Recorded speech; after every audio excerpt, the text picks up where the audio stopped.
સુરત. વિષય વાણિજ્ય વ્યવસ્થા અને સંચાલન ધોરણ 11, ચેપ્ટર નંબર 4, માહિતી સંચાર, ઈ કોમર્સ અને આઉટસોર્સિંગ. આજે આપણે ચોથા પાઠનો છેલ્લો પીરિયડ જોશું અને તેનું નામ છે ઈ કોમર્સ. હવે ઈ કોમર્સ એટલે શું? તો ઈ કોમર્સનો સર્વસામાન્ય અર્થ થાય છે ઇલેક્ટ્રોનિક કોમર્સ. ઇલેક્ટ્રોનિક સાધનો અને ઇલેક્ટ્રોનિક માધ્યમોની મદદથી કરવામાં આવતો વેપાર, તેને ઈ કોમર્સ તરીકે ઓળખવામાં આવે છે. વર્તમાન સમયમાં જોઈએ તો ઈ કોમર્સ દિવસે દિવસે વધુ ને વધુ પ્રચલિત થતું જાય છે. ઈ કોમર્સની મદદથી વિવિધ વસ્તુઓ કે વિવિધ સેવાઓની ખરીદી સરળતાથી થઈ શકે છે. ઈ કોમર્સના અમલીકરણ માટે સર્વપ્રથમ તો ઇન્ટરનેટની સાથે સાથે કોમ્પ્યુટર અથવા તો મોબાઈલ ફોન ઉપરાંત ક્રેડિટ કાર્ડ, ડેબિટ કાર્ડ વગેરે જેવા સાધનોની જરૂર પડતી હોય છે. ઈ કોમર્સ દ્વારા કોઈ પણ વસ્તુની ખરીદી કે કોઈ પણ વસ્તુનું વેચાણ એકદમ સરળ બની જાય છે. આ ઉપરાંત ઈ કોમર્સના કારણે વ્યક્તિનો જે ખર્ચ છે અને વ્યક્તિનો જે સમય છે એની બચત થાય છે. સમય અને ખર્ચમાં બચત થતી હોવાથી ઈ કોમર્સ વર્તમાન સમયમાં વધુ ને વધુ પ્રચલિત બનતું જાય છે.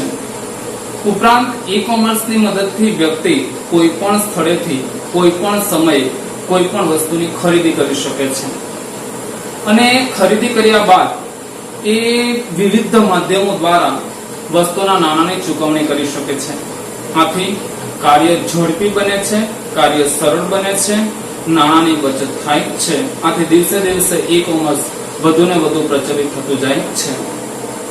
ઈ કોમર્સના માધ્યમથી વિવિધ વસ્તુની ખરીદી કરી શકાય છે, વિવિધ વસ્તુનું વેચાણ કરી શકાય છે, વિવિધ વસ્તુની જાહેરાત કરી શકાય છે, વિજ્ઞાપન કરી શકાય છે. આવા વિવિધ કાર્ય ઈ કોમર્સની મદદથી વર્તમાન સમયમાં શક્ય બન્યા છે. આ ઉપરાંત ઈ કોમર્સની મદદથી વસ્તુનું વેચાણ તો થાય છે, પણ સાથે સાથે જ ખરીદેલી વસ્તુમાં કોઈ પણ પ્રકારની ખામી હોય, કોઈ પણ પ્રકારની ફરિયાદ હોય તો ઝડપથી તેનું નિવારણ લાવવામાં આવે છે. આમ વર્તમાન સમયમાં ખરીદ વેચાણ માટેનું શ્રેષ્ઠ માધ્યમ તરીકે ઈ કોમર્સનો ઉપયોગ થાય છે. હવે આપણે જોશું ઈ કોમર્સના કાર્યક્ષેત્ર. ઈ કોમર્સના 4 કાર્યક્ષેત્ર છે. એમાં સર્વપ્રથમ કાર્યક્ષેત્ર કયું છે? તો સર્વપ્રથમ કાર્યક્ષેત્ર છે ધંધાથી ગ્રાહક સુધી, જેને B2C તરીકે ઓળખવામાં આવે છે. B2C નો અર્થ થાય છે બિઝનેસ ટુ કસ્ટમર, એટલે કે ધંધાથી ગ્રાહક સુધી. હવે ધંધાથી ગ્રાહક સુધી એટલે કે B2C નો જે વ્યવહાર છે એ વ્યવહારમાં એક છેડે ધંધાદારી વ્યક્તિ અને બીજા છેડે ગ્રાહક હોય છે.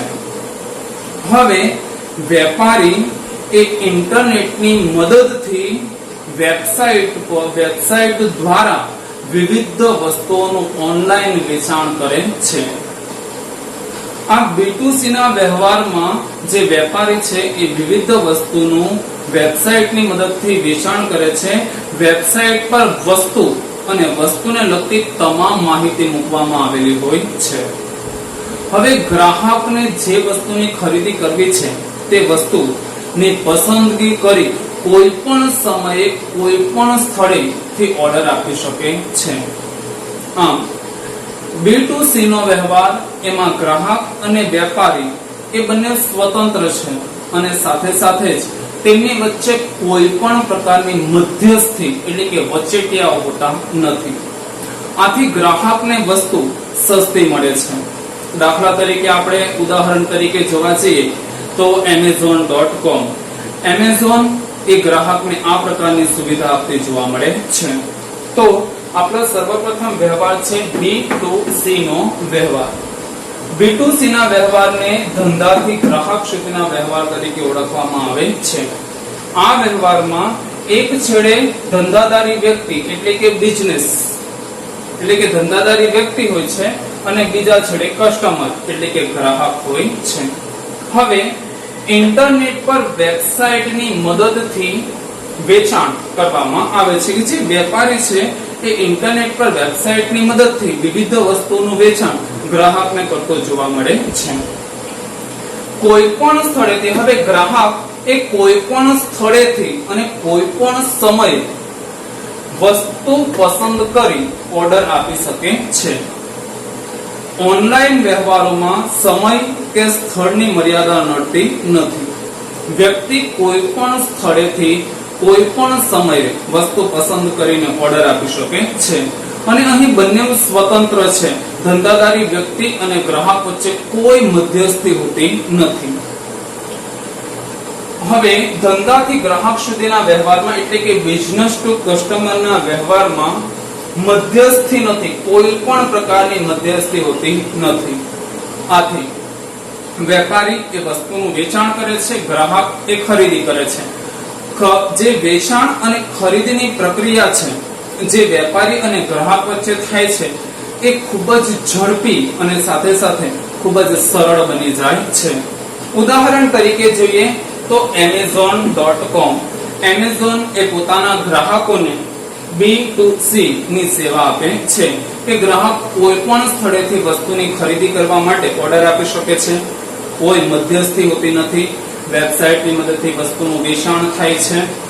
પ્રક્રિયા, ખરીદ અને વેચાણની પ્રક્રિયા ઝડપી અને સરળ બને છે.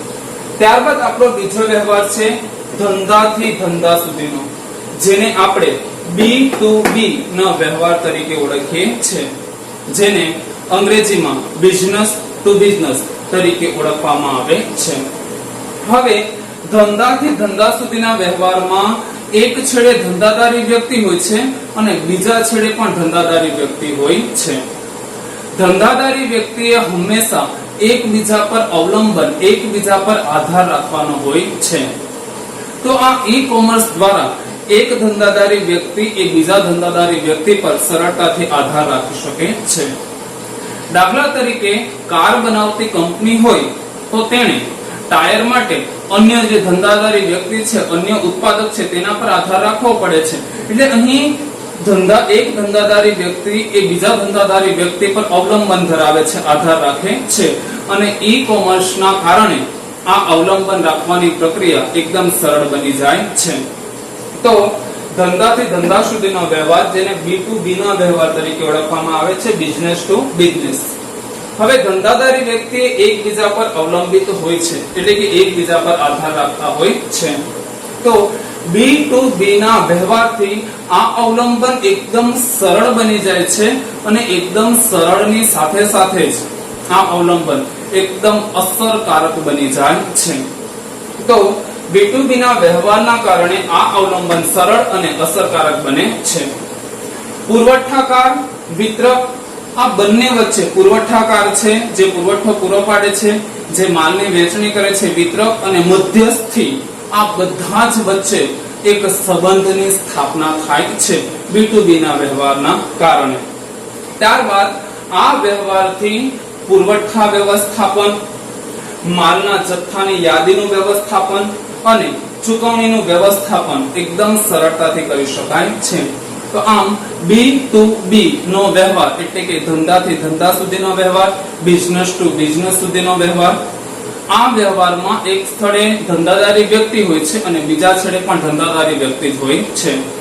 દાખલા તરીકે કાર બનાવતી કંપનીએ ટાયર માટે અન્ય ઉત્પાદક પર આધાર રાખવો જ પડે છે. તો આ બે વચ્ચે જે વ્યવહાર થાય તેને B2B ના વ્યવહાર તરીકે ઓળખવામાં આવે છે. હવે B2B ના વ્યવહારની વાત કરીએ તો દરેક ધંધાદારી વ્યક્તિ એકબીજા પર અવલંબન એટલે કે આધાર રાખવો પડે છે. અને ઈ-કોમર્સ ના કારણે, ઈ-કોમર્સ નું કાર્યક્ષેત્ર B2B ના કારણે આ જે અવલંબન છે સરળ અને અસરકારક બને છે. ઉપરાંત આ જે ધંધાદારી વ્યક્તિઓ છે તેમના વચ્ચે એક સંબંધની સ્થાપના થાય છે અને તેના કારણે તેઓ દરેક ચૂકવણીનું વ્યવસ્થાપન, જથ્થાનું વ્યવસ્થાપન સરળતાથી કરી શકે છે. ત્યારબાદ આપણે જોઈએ કે ગ્રાહકથી ગ્રાહક વચ્ચેનો વ્યવહાર. હવે ગ્રાહકથી ગ્રાહક વચ્ચેના વ્યવહારની વાત કરીએ તો ગ્રાહકથી ગ્રાહક વચ્ચેના વ્યવહારને આપણે C2C ના વ્યવહાર તરીકે ઓળખીએ છીએ. હવે C2C ના વ્યવહારમાં એક છેડે ગ્રાહક હોય છે, તેની સામે બીજા છેડે પણ ગ્રાહક જ હોય છે. વેબસાઇટ પર ખરીદનાર અને વેચનાર બંને વ્યક્તિ ગ્રાહક હોય છે એટલે કે એક બંને છેડે ગ્રાહક હોય છે, ખરીદનાર પણ ગ્રાહક અને વેચનાર પણ ગ્રાહક જ હોય છે. હવે ગ્રાહક થી ગ્રાહક વચ્ચેના વ્યવહારમાં પણ બે ગ્રાહકો એકબીજાને વસ્તુનું વેચાણ કરે છે, આથી કોઈ મધ્યસ્થી હોતી નથી. બીજું આપણે જોઈએ તો એક ગ્રાહક એ પોતાના પાસે રહેલી વસ્તુ છે એ વેબસાઇટ પર મૂકે છે. હવે અન્ય ગ્રાહકો છે, અન્ય વ્યક્તિઓ છે એ વસ્તુને જુએ છે, વસ્તુની પસંદગી કરે છે, ત્યારબાદ એ વસ્તુની બોલી લગાવવામાં આવે છે અને જે ગ્રાહક સૌથી ઊંચી બોલી લગાવે છે તો તેને વસ્તુનું વેચાણ કરવામાં આવે છે. તો તેને C2C ના વ્યવહાર તરીકે ઓળખવામાં આવે છે. ફરી પાછા એકવાર જોઈએ કે ગ્રાહક થી ગ્રાહક સુધીનો વ્યવહાર.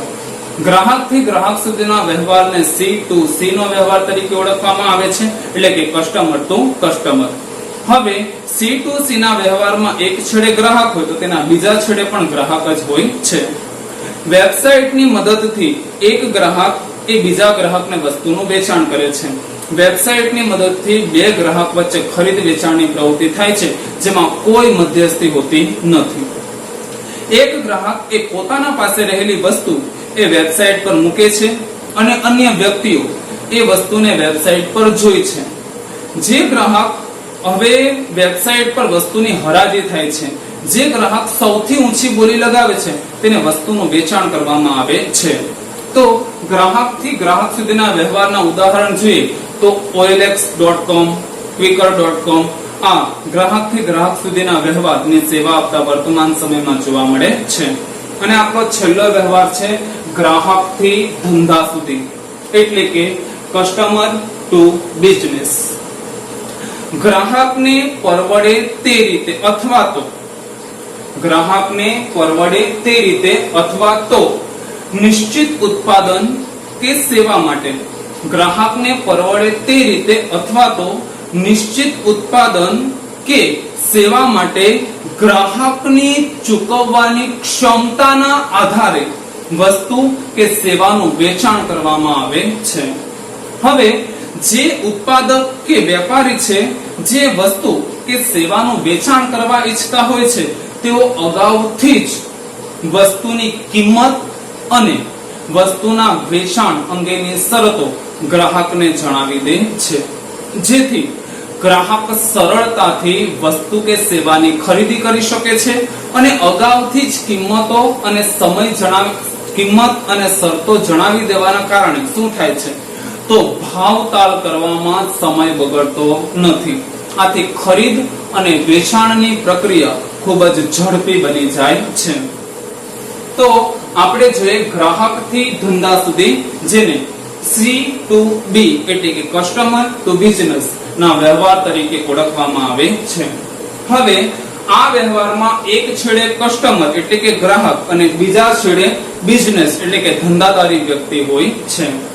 હવે સર્વપ્રથમ શું થાય છે કે ગ્રાહકને પરવડે તે રીતે અથવા નિશ્ચિત ઉત્પાદન કે સેવા માટે ગ્રાહક ચૂકવવા ઈચ્છતો હોય તે કિંમત અને ઉત્પાદને ગ્રાહકને સેવા મળી જાય છે. હવે ગ્રાહક જે વસ્તુ કે સેવા ખરીદવા ઈચ્છતો હોય તો તે વસ્તુ કે સેવાની કિંમત અને વેચાણ અંગેની શરતો ઉત્પાદક દ્વારા અગાઉથી જ ગ્રાહકને જણાવી દેવામાં આવે છે.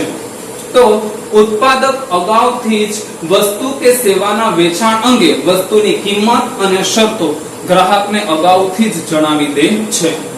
હવે વસ્તુના વેચાણ અંગેની શરતો અને વસ્તુની કિંમત ઉત્પાદક ગ્રાહકને અગાઉથી જ જણાવી દે છે. આથી શું થાય છે તો ભાવતાલ કરવા પડતો નથી અને ભાવતાલ કરવાનો જે સમય છે એ સમયની બચત થાય છે.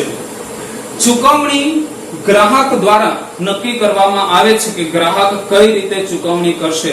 એક સાથે ચૂકવણી કરશે, હપ્તા દ્વારા ચૂકવણી કરશે, એ ગ્રાહક દ્વારા નક્કી કરવામાં આવે છે. તો આ રીતે ઈ-કોમર્સ ના 4 કાર્યક્ષેત્ર છે: ધંધાથી ગ્રાહક સુધી, ધંધાથી ધંધા સુધી, ગ્રાહકથી ગ્રાહક સુધી અને ગ્રાહકથી ધંધા સુધી. ઈ-કોમર્સ એટલે કે ઇલેક્ટ્રોનિક કોમર્સ, ઇલેક્ટ્રોનિક સાધનો અને ઇલેક્ટ્રોનિક માધ્યમ ના મદદથી થતો વ્યાપાર તેને ઈ-કોમર્સ તરીકે ઓળખવામાં આવે છે. ઈ કોમર્સમાં વિવિધ વસ્તુઓ કે સેવાનું ઇન્ટરનેટ વેબસાઇટની મદદથી વેચાણ અને ખરીદ કરવામાં આવે છે. વિવિધ પ્રકારના વિજ્ઞાપનો પણ ઈ કોમર્સની મદદથી શક્ય બને છે, જાહેરાતો આપી શકાય છે. ઈ કોમર્સના અમલીકરણ માટે ઇન્ટરનેટ, કોમ્પ્યુટર નેટવર્ક ઉપરાંત ક્રેડિટ કાર્ડ અને ડેબિટ કાર્ડ જરૂરી છે, જેનાથી ઈ કોમર્સની પ્રક્રિયા સરળ બને છે.